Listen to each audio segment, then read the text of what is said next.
MPSC combined 2025च्या पूर्व परीक्षेत विचारलं. एका देशातील राज्यांची संख्या आणि केंद्रशासित प्रदेश म्हणजे युनियन टेरिटरीज यांची संख्या यांचे गुणोत्तर 52:13 आहे.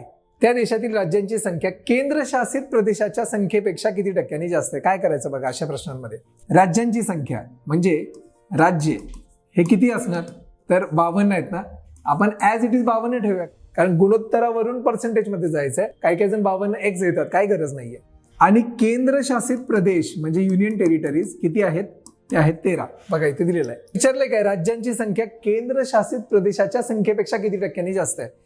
टक्क्यांनी जास्त असं जेव्हा काढायचं असतं तेव्हा लक्षात घ्या वरती फरक घ्यायचा असतो. फरक कितीचा आहे 13 आणि 52 मध्ये? 39. आणि कुणापेक्षा जास्त? केंद्रशासित प्रदेशापेक्षा, ज्याला पेक्षा लागलेलं असतं, ज्याच्याशी तुलना केलेली असते तेव्हा इथे छेदामध्ये 13 आणि गुणिले 100 पुढे द्यायचं टक्के. बघा ना आता 13 × 13 33 × 39 3 गुणिले 100 किती येणार?